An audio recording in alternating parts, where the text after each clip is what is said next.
first, I'll go back to our days where we were really seriously running, and I don't know how many of you here participated, but I see a few faces in the Dick Beuthel, Mercer Island Blueberry Pancake training runs. And we would go over there early in the morning to Mercer Island, and we would start a run. And the run typically was going to be 8, 9, 10, 11 miles. And after a couple miles, Dick would peel off and say, "I'll see you guys back at the house." And by the time we got back to Dick's, there was a plate of bacon, blueberry pancakes, coffee, and a hot tub waiting for us. And Dick just loved doing that, and I know that we all appreciate it. And I think that told you how much he really enjoyed this group. The other story I have is about skiing.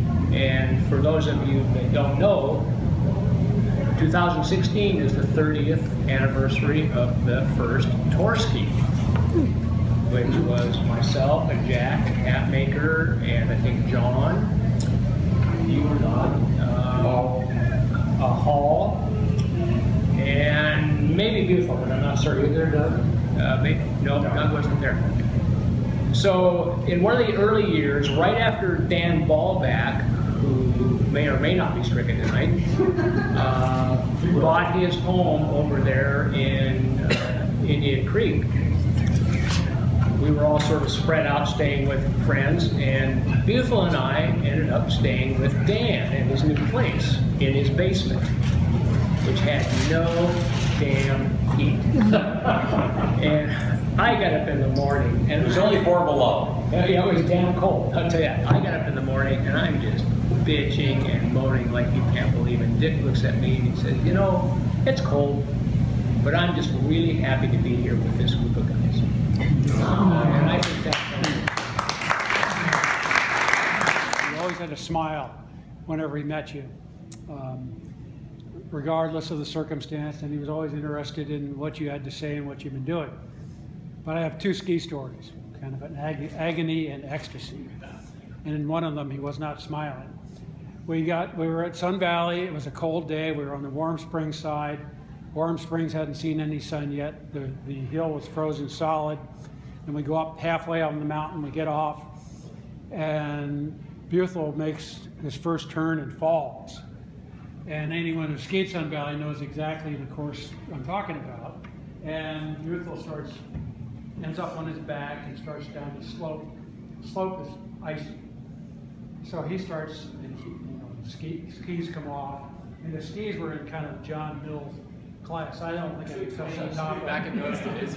Well, no, not back in those days. Throughout, he never got into new skis. And first one ski, then another ski, then one pole, then another pole. And he's right on his back, going like this, like a piece of frying bacon. And he hits a road, and he goes like this right over the road, and he keeps accelerating. Hits the next road. Now his goggles have come off, and he hits the next road, and finally gets to the bottom of the hill where he has to stop. And we ski down, picking up his stuff. I think it took 2 guys to carry each of his skis. And we get to the bottom. Dick was not smiling at the bottom. He just was the longest, slowest fall I've ever seen. Yeah, it really is the worst fall. Yeah, but that was the agony fall. The ecstasy day was when we were in Alta, and it was a day when we couldn't get into Alta because they had a big ski dump, and there were about 3 inches of powder, and we got in there. We were one of the first cars in there, so we all go up to the top of the mountain. And Dick and I skied a lot together because we were similar in ability. And it was Dick and Paul Andonian and I, and we were down over the slope. It started just fine, and it just kept getting steeper and steeper. And then there were trees, and Beuthel and I were just flailing all over the place. But we got down to the bottom, we somehow got out of it without killing ourselves. And we both just kind of sat there and had big shit-eating grins about the whole experience. And Beuthel, every year he'd come to this party, and every year he'd want to go back over that ski story, not the first one. So he was a great guy.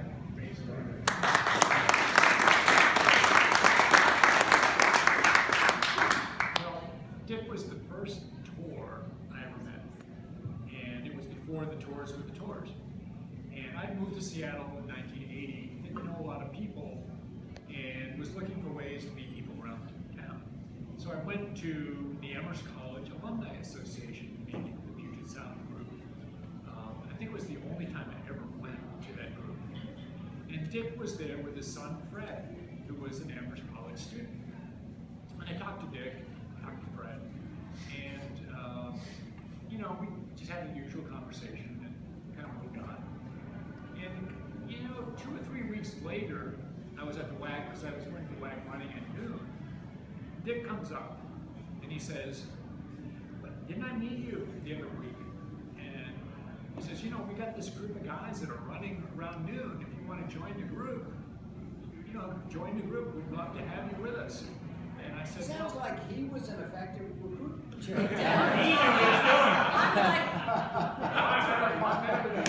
people. Yeah, I'm a little more sociable than Will than I thought. So I'm thinking, you know, I'll join these guys once, but you know, they're probably a bunch of jerks. I don't want to be around them, but you know, it's okay.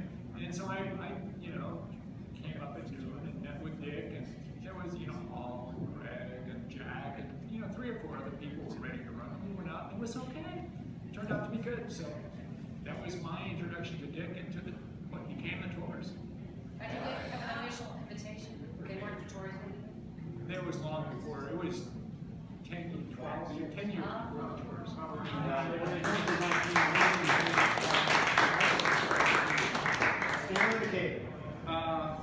I just remember when I first met Dick, I just joined the WAC, and guys were getting ready to go out and run, and I saw this guy, strong guy. I mean, he was, you know, an ox. And he was a little older. I said, "How old is this guy?" He said, 60. 60. He said, "He's 20 years older than I am." But what I thought about afterwards was, Dick was a guy that never used his age. He never could think of other guys, "Well, when I was your age, I could do this. Isn't growing old a bitch." And he was just a guy who was always there, always had fun, always participated. And you never heard him complain. Yeah, that's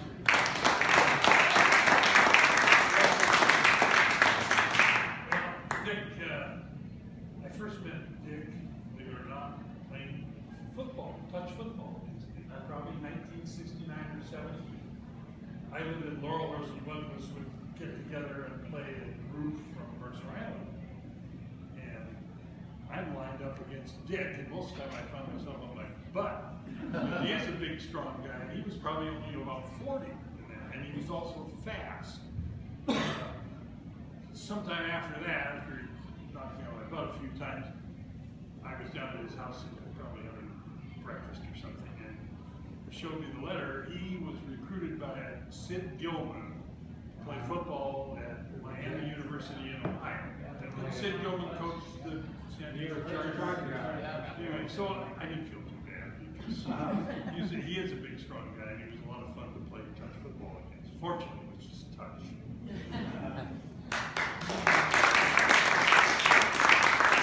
Well, the thing I loved about Dick, unlike virtually all the other tours, he had character.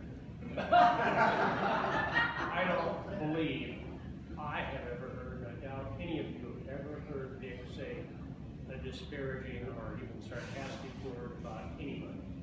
He was just a very positive guy. And his determination to me was highlighted by, I think it was 4 years ago, Greg and I were talking, during the walk. At that time, Dick was having some troubles getting around. And we were down, I've forgotten, I think we were down by the marketplace, and he stumbled and fell. Boy, he jumped right back up and continued on, because it was important to him to continue to be part of the group and to perform. It just speaks tons about his character and what a super guy he was. Speak up, John. Several of the other comments that were made. Dick, I found out, was actually my father's age. Sorry. Younger end here. Most of us are. Yeah, really, the same age. But he never treated me as some of you have.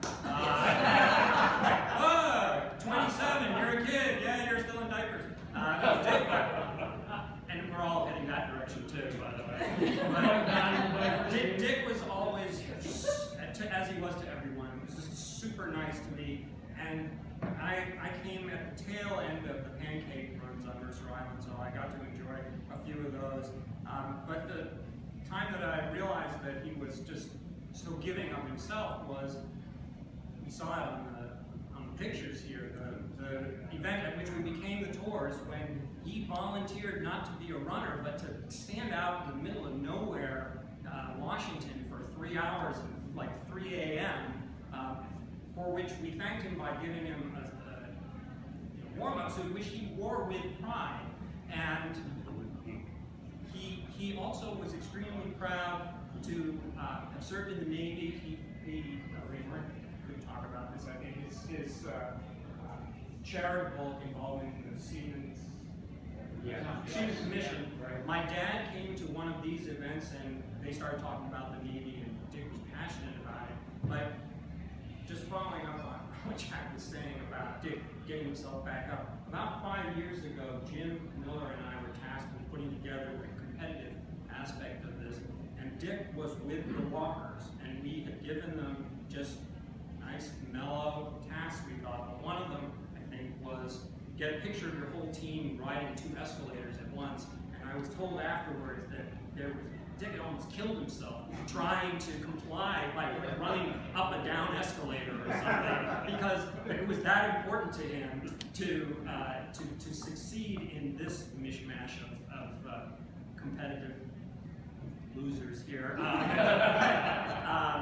will miss him very much. He was really one of the nicest guys that I've ever met.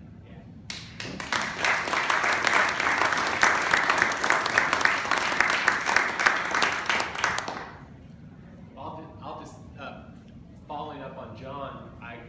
Going to Dick's memorial service, I saw the little biography that they handed out to people, and having only spoken to Dick at these parties, I wasn't able to ever run with him. I realized that 1, he was the exact same age as my father. 2, he grew up about 30 miles away from my father in northern Ohio. And 3, they were at the University of Miami, Ohio, the exact same 4 years. Really? And I wish I would have had the opportunity to talk to Dick about that, but I asked my father whether he knew him, and he said, well, Dick's fraternity was at the other side of campus. So he couldn't, I'm sure that had they run into each other, they might recognize each other, but he couldn't remember him now. But I wish I would have had the opportunity to talk to Dick about that, because they're both children of the Depression in northern Ohio, and telling my father about the various other details in Dick's biography, he just said, yeah, that's what we're like. So.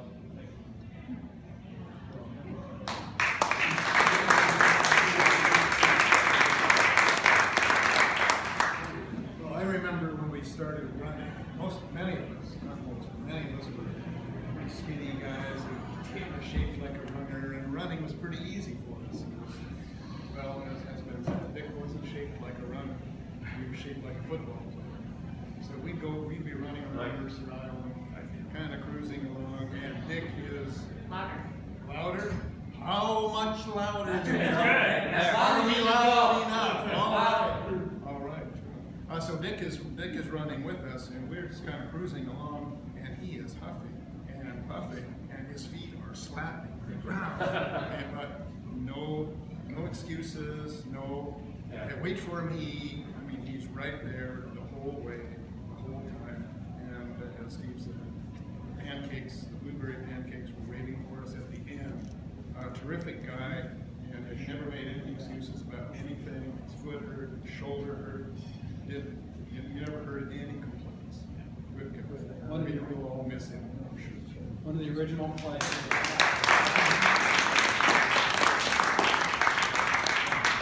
Running with Dick was like running away from a freight train.